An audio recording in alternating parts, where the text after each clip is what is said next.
Start करते हैं हम लोग। क्वेश्चन नंबर 3 कह रहा है कि in figure A B C and D B C are two triangles on the same base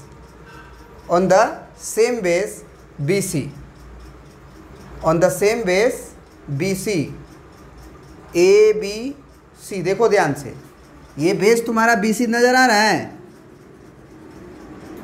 इस बी सी बेस के ऊपर आपका ए बी सी ट्रायंगल भी बना है और डी बी सी ट्रायंगल भी बना है। दोनों ट्रायंगल आप ए बी सी कह लो या डी बी सी कह लो, दोनों के लिए same base B C use हुआ है।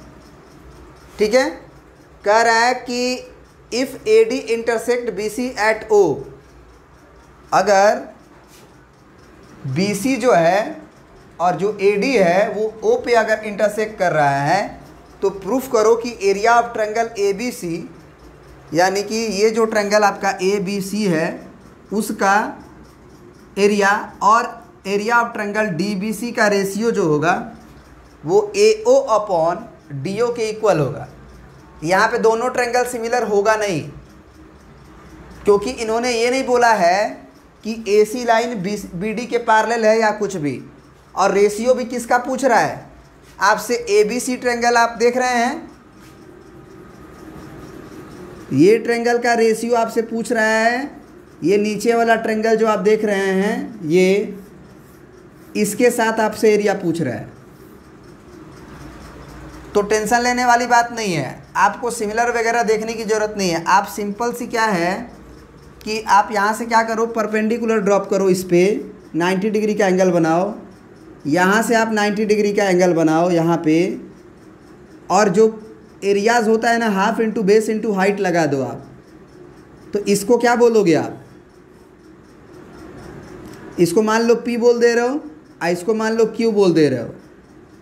तो तुम areas of triangle A B C क्या लिखोगे। अगर हम लेफ्ट हैंड साइड को लेके आगे बढ़ें तो area of triangle A B C जो होता है half into base into corresponding height वो लिखेंगे।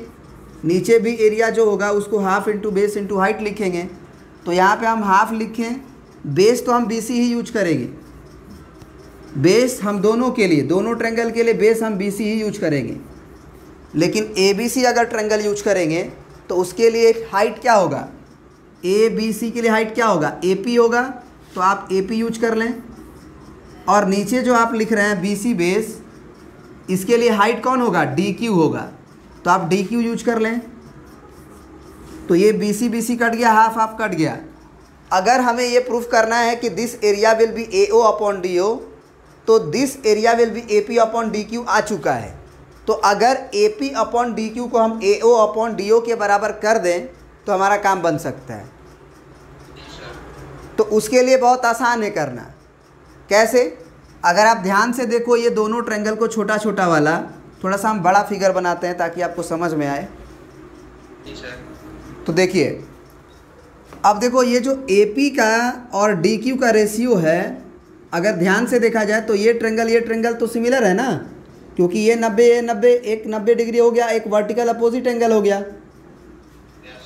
तो हम कह सकते हैं कि ट्रायंगल ए ओ पी, अगर आप ए ओ पी ले रहे हैं तो सिमिलर किसका लिखिएगा, ए ओ पी लिए हैं तो बीच में आपका ओ है, तो बीच में आप ओ रख लो, और P 90 डिग्री है तो उधर का Q 90 डिग्री है, तो बचा कौन, D बचा ना। तो ए ओ पी ट्रायंगल जो है वो सिमिलर है डी ओ क्यू का, क्योंकि ऑर्डरिंग का ध्यान रखना जरूरी है बाई एंगल सिमिलरिटी। कैसे, तो एंगल P बराबर एंगल Q बराबर 90 डिग्री है, और एंगल O बराबर एंगल O जो है वो वर्टिकल अपोजिट एंगल है। तो ऐसा होते ही जो आपका AP का रेशियो है किसके साथ लोगे, उधर बीच वाला छोड़े हो तो DQ के साथ लोगे ना, बीच वाला उधर भी छोड़ोगे ना, तभी तो कॉरस्पॉन्डिंग होगा। क्या वो रेशियो हम लोग AO अपॉन अगर पहला दूसरा लिए हैं तो इधर DO के बराबर लिख सकते हैं,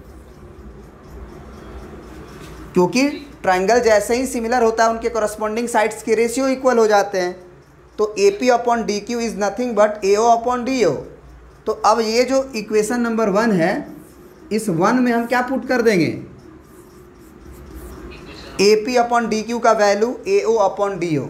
तो अपने आप area of A B C upon area of D B C is equal to आ जाएगा ए ओ अपॉन डी ओ के।